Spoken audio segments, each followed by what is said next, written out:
You can be biblically sound and still miss heaven. Being theologically sound is not enough, because even Apostle Paul, I show you my faith by my works. You can do all these things in the name of the Lord. You can do all these things saying like, I did all this and I did all that. But then the Lord can say, hey, you didn't do it in my name. You didn't do it for me. So it's really not about, what you know doesn't matter.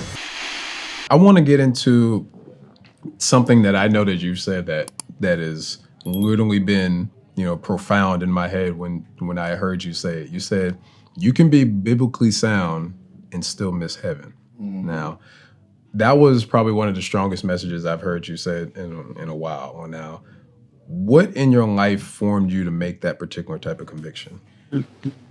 This is good. This is good. Remember when the Lord sent out his, is in Matthew, I forget which chapter, sent out his messengers. Mm-hmm.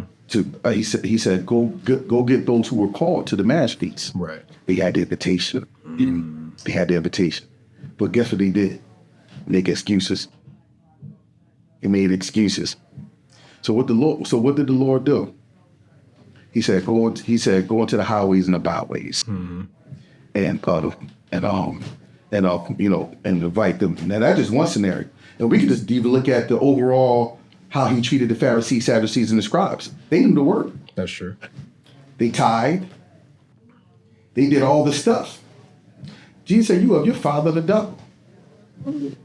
Now, you would think that if what they knew got them in, then technically they should be all right. That's right. But it's what they didn't do mm-hmm. that made them miss it. Mm. Oh man, I might have to go into my note, but now I want to get into my notes, but because I got some strong notes on this too. Yeah. But being theologically sound is not enough, because even Apostle Paul, I show you my faith by my works. That's right. Now, when you said that, it made me think of Matthew 7. All right. And Matthew 7, that's going to be verse 21 through 23. And it says, not everyone who says to me, Lord, Lord, I will enter the kingdom of heaven, but only the one who does the will of my Father in heaven. On that day, many will say to me, Lord, Lord, didn't we prophesy in your name, right, drive out demons in your name, and do many miracles in your name? Then I will announce to them, I never knew you. Right. Depart from me, you lawbreakers. Right. And when you said that, it made me think about that particular verse, because it's just like, you can do all these things in the name of the Lord. You can do all these things saying like, I did all this and I did all that. But then the Lord can say, hey, you didn't do it in my name. You didn't do it for me. Right. I never knew. And one of the verses too, I looked at Revelation chapter 2 or 3, mm-hmm. in all the churches.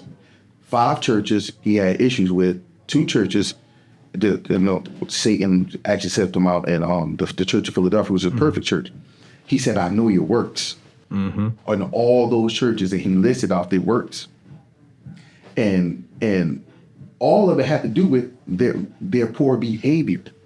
Mm-hmm. It didn't have nothing to do with what they was teaching. Wow. Well, except for the Nicolaitans, then Balaam, who mm-hmm. taught Balak how to teach the people to stumble. Watch this, and that's deep too. That's also another deep revelation. He would teach people how to stumble, meaning actions, because it's really not about what you know. Most of my podcasts is always, I got a slogan. It's not about how much Bible you know. Yeah. It's about how much Bible you're willing to obey. That's true. There's a reason why the enemy wants to get you to disobey. It even goes back to the Garden of Eden. When he took, and even in the temptation with the Lord, mm-hmm. the Garden of Eden, Eve knew what not to do. He had to get her to act. Fast forward to the Lord in the wilderness.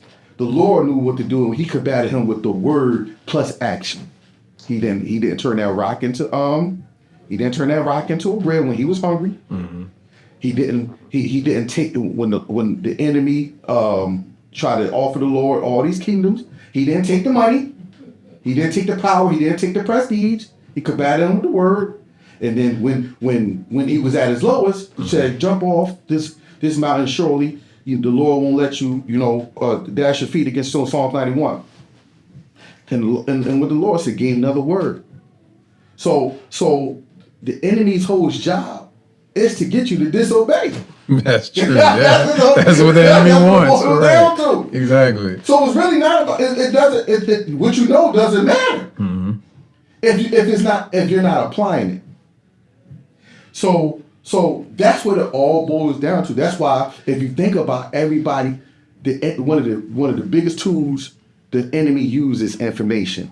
That's why everybody want to be a teacher. Everybody want to be a coach. Everybody want to be a therapist. Everybody want to be a pastor, prophet. They want to have the word because everybody want to learn, but don't nobody want to obey. That's true. And sometimes you hear this a lot, that the enemy knows the word too. Right.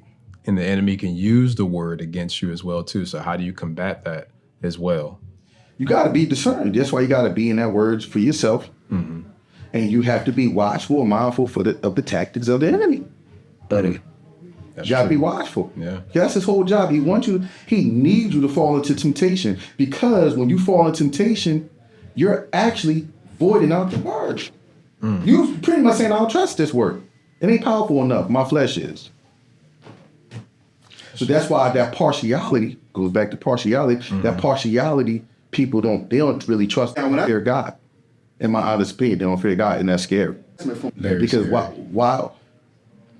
why are you so strong in this feeling of Christian values when there's fruits in keeping with repentance? Repentance is a transformative life. It's not how much of a conservative you are, how much of a liberal you are, how much of an American you are. Repentance breeds change, transformation. What changed in your life? It's easy to say Jesus. It's easy to say Jesus. Yeah. But where's the fruit of the Spirit? Where's the greatest commandment of love? See what I'm saying? You notice I never speak derogatorily about white people. We don't talk about that. You will never hear me call white people any derogatory term.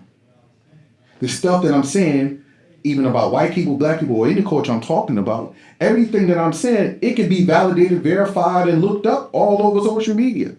I don't break no story. I don't make false allegations. Because I got to stand before God. What makes you think if I'm calling out your poor behavior, I'm going to be demonstrating this poor behavior like I always say? Why would I talk negatively? Why would I tell you white supremacy is a sin only to promote black supremacy? Right. How does that make sense?